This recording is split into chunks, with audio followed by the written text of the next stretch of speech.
পাণ্ডবেশ্বরের ইসিএলের সোনপুর বাজারি কলিয়ারিতে অভিনেতা দেব কোনো সিনেমা শুটিংয়ের জন্যই হয়তো জায়গা দেখতে এসেছিলেন অভিনেতা দেব।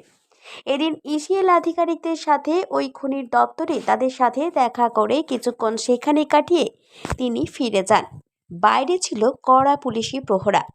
বাইরে সাধারণ মানুষের ভিড়ও জমেছিল চোখে পড়ার মতো অভিনেতা দেবকে দেখার জন্য। সূত্রের খবর, সামনের মাসেই শুটিং হবে, দিন এখনো ঠিক হয়নি।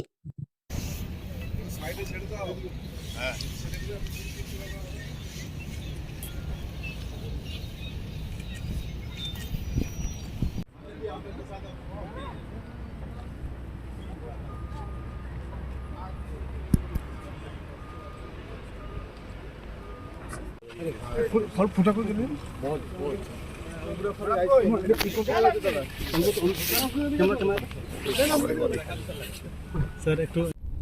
পাণ্ডবেশ্বর থেকে সঞ্জয় দেবের রিপোর্ট, 99 নিউজ বাংলা।